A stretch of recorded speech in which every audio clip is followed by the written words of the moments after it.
ইয়া আইয়ুহাল্লাযীনা আমানু ইন তুতিউল্লাযীনা কাফারু ইয়ারুদ্দুকুম আলা আকাবিকুম ফাতানকালিবু খাসিরিন। আল্লাহ নবী আল্লাহ রাসূল সাহাবায়ে কেরাম হুজুরদের সাথে আলাপ আলোচনা করে, সাহাবায়ে কেরাম হুজুরদের সাথে কথাবার্তা বলতে থাকে। আল্লাহ নবী মুহাম্মদুর রাসূলুল্লাহ সাল্লাল্লাহু আলাইহি ওয়াসাল্লামের উপরে এক একটা কোরআনের আয়াত আল্লাহ পাক নাযিল করতে থাকে। আমি বলি না কোরআন জানিয়ে দেয় ইয়া আইয়ুহাল্লাযীনা আমানু, এই ঈমানদারেরা ইন তুতিউল্লাযীনা কাফারু, তোমরা কাফেরদের ইত্তেবা করো না, মুশরিকদের ইত্তেবা করো না, বেদিনদের ইত্তেবা করো না, অমান্যকারীদের ইত্তেবা করো না। আল্লাহ পাককে যারা মান্যতা দেয় না, একত্ববাদের উপরে যারা বিশ্বাস করে না, নবী মুহাম্মদুর রাসূলুল্লাহ সাল্লাল্লাহু আলাইহি ওয়াসাল্লামকে নবী রাসূল বলে যারা মান্যতা দেয় না, তাদের ইত্তেবা তোমরা করো না, তাদের অনুসরণ তোমরা করো না। ইন তুতিউল্লাযীনা কাফারু, কাফেরদের তোমরা ইত্তেবা করো না, অনুসরণ করো না। যদি তোমরা কাফেরদের ইত্তেবা করো, কাফেরদের ইত্তেবা তোমাদের যদি হয়ে যায়, ওই কাফেরদের ইত্তেবা করার কারণে, অমান্যকারীদের ইত্তেবা করার কারণে, আমি বলি না কোরআন বলছে ইয়ারুদ্দুকুম আলা আকাবিকুম, তোমাদেরকে পাশ্চাত্যের দিকে ফিরিয়ে নিয়ে যাবে, পিছনের দিকে তোমাদেরকে ফেলে দিবে। কোরআন জানিয়ে দেয় পরিষ্কার করে ফাতানকালিবু খাসিরিন, তোমরা এর দ্বারাই ক্ষতিগ্রস্ত হয়ে যাবে। আজকে সংক্ষেপ কথা বলি আপনাদের খেদমতে। আমেরিকা বলেন, লন্ডন বলেন, প্যারিস বলেন, জাপান বলেন, ইংল্যান্ড বলেন, অস্ট্রেলিয়া বলেন, অস্ট্রেলিয়া বলেন, চীন বলেন, নেপাল, ভুটান, পৃথিবীর বিভিন্ন দেশ, এমনকি যে দেশগুলো, যে দেশের মধ্যে মেজরিটি পার্সেন্ট মুসলমান, অধিকাংশ মুসলমান বসবাস করে, সেই দেশগুলো এখনো এই জানুয়ারি মাসের এই প্রথম দিক থেকে শুরু করে আজকে জানুয়ারির শেষ সপ্তাহের মধ্যে উপস্থিত হয়েছে।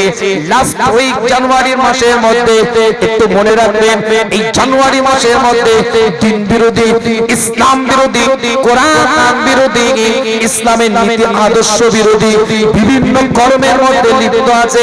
কিন্তু আমরা সেই খারাপ জায়গা থেকে আমাদেরকে দূরে সরিয়ে এই বছরের নতুন বছরে নতুন মাসটাতে আমার আল্লাহ এই সুন্দর জায়গায় জান্নাতে টুকরা করা আল্লাহর ওলির দরবারে এসে উপস্থিত করে দিয়েছে। এজন্য শুকরিয়া দান বলি আলহামদুলিল্লাহ। জোরে বলেন, চিৎকার দিয়ে বলেন। খুব সংক্ষেপ আলোচনা আপনাদের খেদমতে। আজকে দুঃখ লাগে, কষ্ট লাগে, বেদনা লাগে। আপনার আমার পরিবারের ছেলেগুলোকে জানুয়ারি থেকে শুরু করতে বললে নো ফুল স্টপ, নো কমা, ডিসেম্বর পর্যন্ত ঠেকিয়ে দেয়।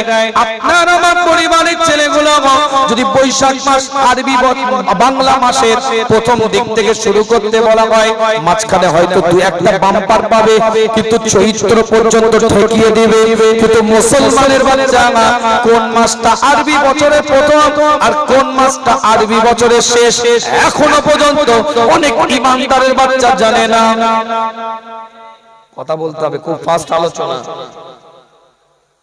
শবে বারাত মানায়, কিন্তু কোন মাসে শবে বারাত হয়? শব মানে রাত, বারাত মানে নাজাত। কোন মাসে শবে বারাত হয় মুসলমানের বাচ্চা জানে না।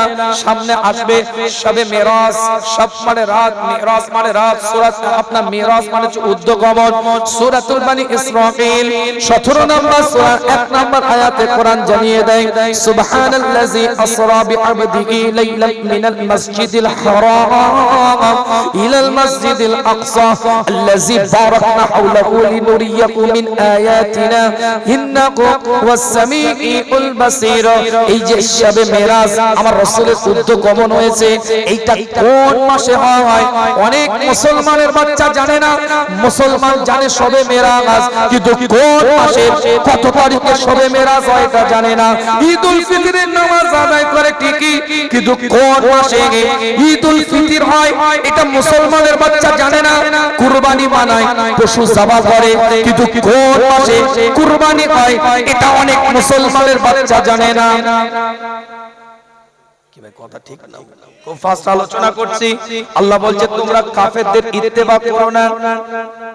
ইন তুতি'ল লাযিনা কাফারু, কাফেরদের ইত্তেবা করো না, কাফেরদের অনুসরণ করো না। আল্লাহ নবী মুহাম্মদুর রাসূলুল্লাহ সাল্লাল্লাহু আলাইহি ওয়াসাল্লামের ইন্তেকালের পরে, হুজুরের দুনিয়া থেকে চলে যাওয়ার পরে, আল্লাহ নবী আল্লাহ রাসূলের দায়িত্বে হুজুর আমার যখন দুনিয়া থেকে চলে গেলেন, হায়াতুন নবী, জিন্দা নবী, আলামে বারযাখের হায়াতে, কবরের হায়াতে হুজুর ঘুমিয়ে আছে। আমি বলি না কোরআন জানিয়ে দেয়, ওয়াদ-দুহা ওয়াল-লাইলি ইযা সাজা মা ওয়াদ্দা'আকা রাব্বুকা ওয়া মা ক্বালা ওয়াল আখিরাতু খায়রুল লাকা মিনাল উলা ওয়া লাসাওফা ইউতিকা রাব্বুকা ফাতারদা। নবী, আমি আল্লাহ আপনাকে দুনিয়াতে যে মাকাম দিয়েছি, আখিরাতে উচ্চ মাকাম আমি আল্লাহ আরো আপনাকে দান করে দেব। হুজুর ঘুমিয়ে আছে, হায়াতুন নবী, জিন্দা নবী, ওই জায়গায় আলামে বারযাখের হায়াতে ঘুমিয়ে আছে। আল্লাহ নবীর ইন্তেকালের পরে হযরত আবু বকর সিদ্দিক 2.5 বছর রাজত্ব করেছে, খেলাফতের শাসন করেছে। হযরত আবু বকর সিদ্দিক রাদিয়াল্লাহু তাআলা আনহুর পরে হযরত ওমর 10 বছর রাজত্ব করেছে, খলিফাতুল মুসলিমিন, আমিরুল মুমিনিন। গোটা পৃথিবীর অর্ধাংশ পরিচালনা করে হযরত ওমর। গুলো খুলে দেখেন, এই হযরত ওমরের 10 বছর রাজত্ব চলে। আল্লাহর নবী, আল্লাহর রাসূলের সাহাবা, খলিফাতুল মুসলিমিন, আমিরুল মুমিনিন হযরত ওমরের যখন 3 থেকে 4 বছর রাজত্ব চলছে, হযরত আবু মুসা আশআরী রাদিয়াল্লাহু তাআলা আনহু একটা চিঠি লিখে পাঠিয়ে দিলেন, ওমর আমাদের ইসলামিক পঞ্জিকা না থাকার কারণে, ইসলামিক কোন ক্যালেন্ডার না থাকার কারণে আমাদের রাষ্ট্রীয়ভাবে কাজ করতে অসুবিধা হয়, সমস্যার সম্মুখীন হতে হয়। ডেট না দেওয়ার কারণে, সাল না দেওয়ার কারণে আপনি একটু বিবেচনা করে দেখবেন। হযরত ওমর ইজমায়ে সাহাবা, সমস্ত সাহাবাদেরকে নিয়ে একত্রকরণ করে ইজমা করতে শুরু করলেন যে কোন দিনটাকে আরবি পঞ্জিকা শুরু করা যায়, কোন সময় থেকে ইসলামিক পঞ্জিকা ক্যালেন্ডার আরম্ভ করা যায়। ইতিহাস খুলে দেখেন, হাদিসের ইবারতের মধ্যে পাওয়া যায়, কেউ কেউ বললেন যে যেমন খ্রিস্টাব্দ ঈসা নবীর জন্ম থেকে শুরু হয়েছে, যিশু খ্রিস্ট তারা বলে সেখান থেকে যেমন খ্রিস্টাব্দ শুরু হয়েছে, ঠিক ওই রকম আমার নবী 570 খ্রিস্টাব্দে জন্মেছে। ওই দিন থেকে আমরা নতুন ভাবে আরবি পঞ্জিকা, ইসলামিক পঞ্জিকা আরম্ভ করব। কেউ কেউ বললেন না, আল্লাহর নবী মুহাম্মদুর রাসূলুল্লাহ সাল্লাল্লাহু আলাইহি ওয়াসাল্লামের উপরে আল্লাহ পাক যেদিন থেকে নবুয়তটা দিয়েছে, সূরাতুল আরাফটা খুলে দেখেন, 7 নম্বর সূরার 158 নম্বর আয়াতের মধ্যে আল্লাহ পাক কোরআনের মধ্যে এলান করে দেয়, কুল ইয়া আইয়ুহান নাস ইন্নী রাসূলুল্লাহ ইলাইকুম জামিআ। হে নবী, হে রাসূল, আপনি বলে দেন, কুল ইয়া আইয়ুহান নাস, আপনি মানুষকে জানিয়ে দেন, ইন্নী রাসূলুল্লাহ, আপনি নবী, আপনি পয়গম্বর, আপনাকে নবী করে পাঠিয়েছি। আপনি সেলফ ইন্ট্রোডিউসটা করেন, আপনি নিজের পরিচয়টা নিজে দিন। ইলাইকুম জামিআ, সর্বজনীন করে আপনাকে নবী রাসূল করে পাঠিয়েছি। যে দিনটা থেকে আমার নবীর উপরে নবুয়তটা এসেছে, কিছু সাহাবারা পরামর্শ দিলেন 610 খ্রিস্টাব্দ থেকে আরবি পঞ্জিকাটাকে আরম্ভ করা হয়। ইতিহাস সাক্ষী দিচ্ছে, রাসূলের হাদিসের দ্বারা হয়, আল্লাহর নবী, আল্লাহর রাসূলের সাহাবারা বসে আছে, হযরত আলী রাদিয়াল্লাহু তাআলা আনহু, মাওলা আলী বলতে থাকে, কিন্তু না, আল্লাহর নবী, আল্লাহর রাসূল যেদিনে মক্কা শরীফ থেকে মদিনা শরীফে হিজরত করেছেন, সেই দিন থেকে আমরা আরবি পঞ্জিকা, ইসলামিক পঞ্জিকা আরম্ভ করব। হযরত ওমর আর হযরত আলী কথাটাকে মান্যতা দিলেন। সেই সময় থেকে হিজরি সন আরম্ভ হয়েছে। জীবনটাকে তৈরি করতে হবে। নতুন বছরটায় আল্লাহর ওলির দরবারে যখন এসেছে, নতুন বছরে যখন আল্লাহর ওলির দরবারটায় উপস্থিত হয়েছেন, 2024 এ নিয়ত করতে হবে, ওলিরা যে দরবারে এসেছি, সেই ওলিটার দরবার কবুলিয়াতের দরবার, মর্যাদা ওয়ালা দরবার, মার্তাবা ওয়ালা দরবার। রবের কাছে দুটো হাত তুলে দোয়া চাইতে হবে, আল্লাহ 23 সালে গোনা করেছি, খাতা করেছি, বাজে কাজ করেছি, নোংরা কাজ করেছি, জঘন্য কাজ করেছি, নোংরা কাজের সাথে জীবনটাকে জড়িয়ে রেখেছিলাম। ভুল হয়েছে, ত্রুটি হয়েছে, খাতা হয়েছে, সে পথে চললে তুমি খুশি হবে। 24 সালে সে পথে চালাও, সে পথে পথিক হলে তোমার আল্লাহর ওলিদের পথ রাস্তা মত পাওয়া যাবে। সেই রাস্তায় আল্লাহ পথিক বানিয়ে নাও। ওলি দরবার থেকে 11 মাসে চুক্তিবদ্ধ হতে হবে যে এই বছরটা জীবনটাকে তৈরি করব, শরিয়াত মোতাবেক বানাবো, ইসলাম মোতাবেক বানাবো, কোরআনের নীতি মোতাবেক বানাবো, তবে আল্লাহর ওলির দরবারে আসাটা আপনার আমার জন্য সার্থক হবে। কি ভাই কথা ঠিক বলছি না ভুল বলছি? और वही आलू की तरकारी जो पहले थी सब भी है। যেতে যেতে ওই একই অবস্থা যদি রয়ে যায়, আমার আগে আলোচনা করছিলেন বাংলাদেশ থেকে আগত নওগাঁয় বাড়ি মুরব্বী চাচাজি কি বলছিলেন যে ওলির দরবারে আসার উদ্দেশ্যই হবে অন্তরটাকে গীবত করতে হবে, অন্তরটাকে পরচর্চা মুক্ত করতে হবে, অন্তরটাকে পরনিন্দা মুক্ত করতে হবে। সে তো আমরা জানি সূরাতুল কাফে ওই কুকুরের কথা তো আমরা জানি। আসহাবে কাফ, এই কাফের একটা কিতমিন নামক কুকুর ছিল। আল্লাহর ওলিদের পিছনে পিছনে যখন যাচ্ছিল আল্লাহর ওলিরা তাকে তাড়িয়ে দিচ্ছিল, চলে যা, তুই ভুগবি, আওয়াজ করবি, চিৎকার দিবি, মানুষ জেনে যাবে আমরা তো নির্জনে যাচ্ছি ইবাদত করতে, কেউ না জানে, কেউ না বুঝে, কেউ না বুঝতে পারে, এজন্য তুই নির্জনে গিয়ে ইবাদত করব। তুই কেন আসছিস? তুই তো আওয়াজ দিবি। আল্লাহর দিকে তাকিয়ে তাফসীর বলছি, কোন ছোট কিতাবের গল্প বলছি না। আল্লাহর দিকে তাকিয়ে কুকুরটা বলেছিল, আল্লাহ তুমি জবানটা খুলে দাও, তুমি জবানটা খুলে দাও, ওলিদের সাথে কথা বলতে চাই। আল্লাহর হুকুম, জবান কুকুরের খুলে গিয়েছিল। আল্লাহর দিকে লক্ষ্য করে, আল্লাহর দিকে তাকিয়ে কুকুর চিৎকার দিয়ে বলেছিল, আল্লাহ আমার বোকাটাকে বন্ধ করে দাও, আমি আওয়াজ না করি, আমাকে সাইলেন্ট মুট করে দাও, আমি ওলিদের সাথে থাকতে চাই। কুকুরের চরিত্রের ভুকা আওয়াজ করা, ওলিদের সোহবতে থাকার জন্য সে ভুকাও ভুলে যেতে চায়, আওয়াজ করতে চাই না। আওয়াজ করে চিৎকার দিলে ওলিদের অসুবিধা হবে বলে নিজের চারিত্রিক বৈশিষ্ট্য পরিবর্তন করতে চায় আল্লাহর কাছে, যে ভুকা যেন ভুলে যেতে চায়। আজকে দীর্ঘদিন আল্লাহর ওলিদের সোহবতে থাকার পরে, দীর্ঘদিন পীর মাশায়েখ ওলি আউলিয়া দরবেশ কুতুব আব্দাল নেককার বান্দাদের সোহবতে থাকার পরেও এখনো আমরা অনেকেই পরচর্চা থাকতে পারি না, পরনিন্দা ছাড়তে পারি না, গীবত করতে পারি না, মিথ্যা ছাড়তে পারি না, ধোঁকাবাজি ছাড়তে পারি না, ফেরেববাজি ছাড়তে পারি না। মনে রাখবেন আল্লাহর ওলিদের দরবারে আসার উদ্দেশ্যটাই হবে ওই সফটওয়্যারগুলোকে ডিলিট করে পরিষ্কার পরিচ্ছন্ন নিট ক্লিন একটা সুন্দর সফটওয়্যার ডাউনলোড করে বাড়িতে যাওয়া, এটাই ওলিদের দরবারে আসার উদ্দেশ্য। কথা ঠিক না? আলোচনা বাড়াবো না, একদম খুব সংক্ষেপ কথা বলবো, এক একটা দলিল দিচ্ছি। কোরআন জানিয়ে দেয় সূরাতুল আনআম 6 নম্বর সূরা 60 নম্বর আয়াতের মধ্যে আল্লাহ পাক এলান করে দেয়, ওয়া হুয়াল্লাযী ইয়াতাওয়াফফাকুম বিল-লাইলি ওয়া ইয়া'লামু মা সারাহতুম বিন-নাহারি সুম্মা ইয়াব'আথুকুম ফীহি লিইকদা আজালুন মুসাম্মা সুম্মা ইলাইহি মারজি'ুকুম সুম্মা ইউনাব্বিউকুম বিমা কুনতুম তা'মালুন। আমি বলি না, কোরআন জানিয়ে দেয় ওয়া হুয়াল্লাযী ইয়াতাওয়াফফাকুম বিল-লাইলি, সেই স্রষ্টা যে স্রষ্টা তোমাদেরকে রাতের মধ্যে একটা মৃত্যুর নাই ঘুম দেয়, ওয়া ইয়া'লামু মা জারাহতুম বিন-নাহারি, সকালবেলায় উঠে যে তোমরা কি করো, কোন কাজ করো, কি কর্মের সাথে জড়িত থাকো, সেই রব তোমাদের সব কর্মগুলোকে জানে, সব কর্মগুলোকে অবগত আছে।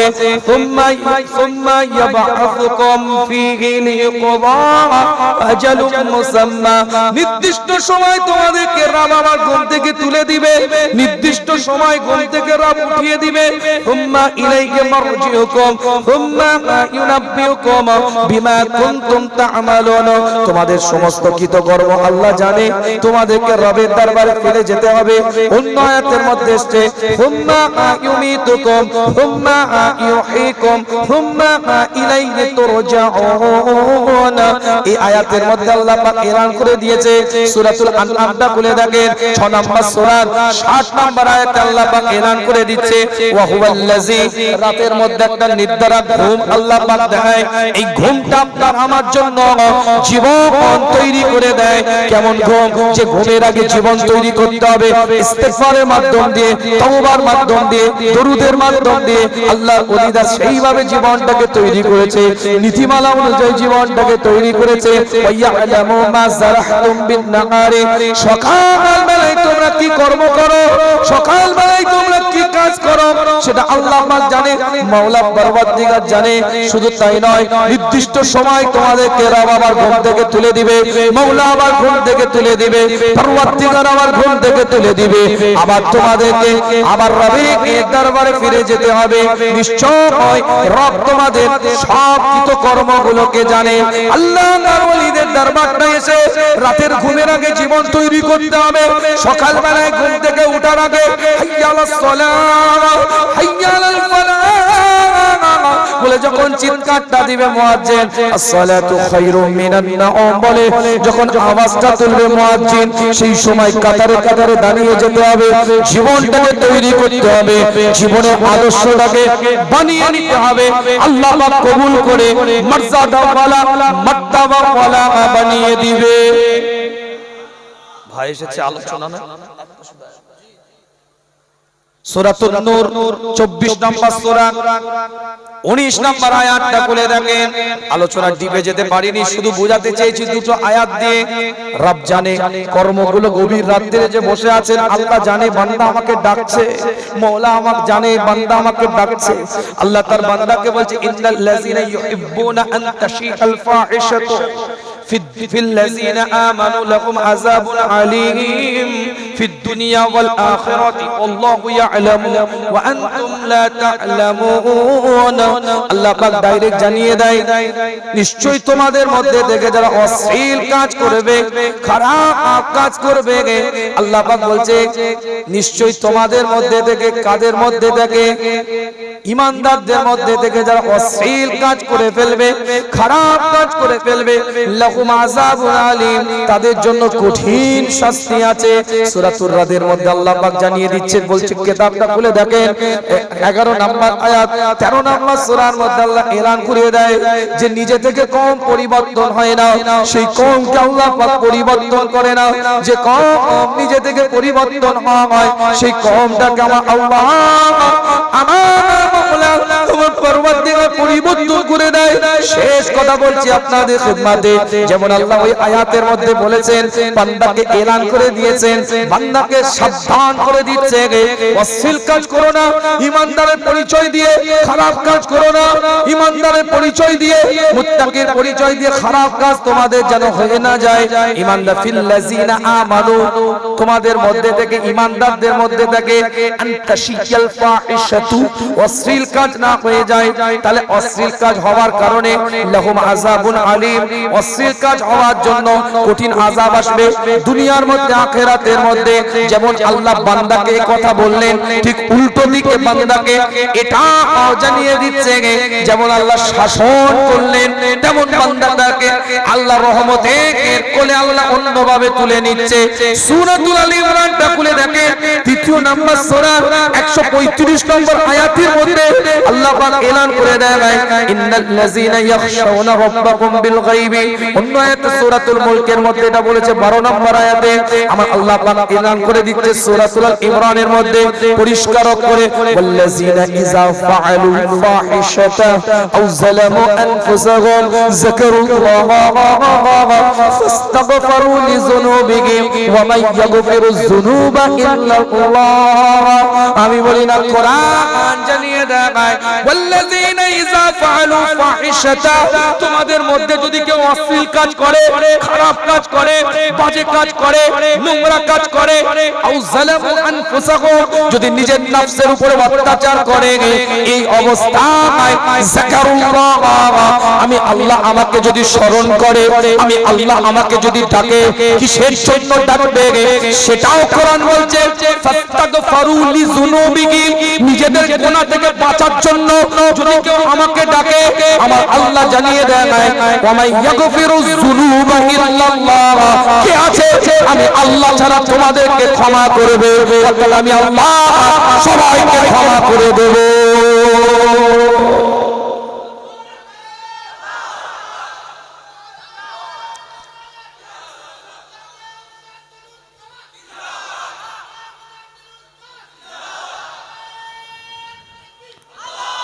ভাই এসেছে, আলোচনা বাড়াবো না, কিন্তু আমি তিনটা আয়াত দিয়ে বোঝাতে যেটা চেয়েছি, আল্লাহ বান্দা অশ্লীল কাজ করলেও যেমন ট্রেডিং দিয়েছে, শাস্তি আছে বলে তাকে বোঝাবার চেষ্টা করেছে, খারাপ কাজ করিসনি কপালে মার আছে, ঠিক ওই বান্দাকেই আবার আল্লাহ বলছে অশ্লীল কাজ যদি হয়েও যায়, ভুল বুঝে যদি ফিরে আসিস মাপেরও জায়গা আছে।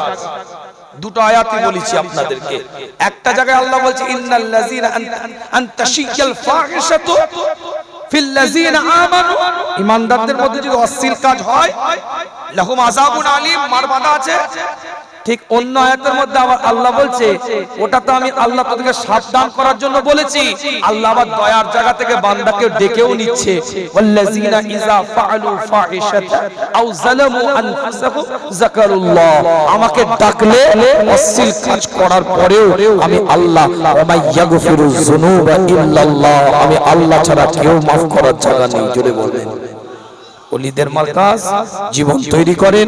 ভাই এসেছে, আলোচনা করেছে, করবে, আমাকে বহু দূর যেতে হবে। আমি এসেছি অনেক কালকে, আবার সেই শিলচরে প্রোগ্রাম আছে, 12টায় ফ্লাইট। সব মহাব্বত করেন, ভালোবাসেন। রুহুল আমিন ভাই বারবার ভাই একটু আসতে হবে, ভালোবাসার সম্পর্ক জড়িয়ে আছে। এই সম্পর্ক আজ থেকে নয়, আমার দাদা জান বলতেন আমার দুটো চোখ, একটা হচ্ছে পিয়ার ডাগা আর একটা হচ্ছে ফুরফুরা।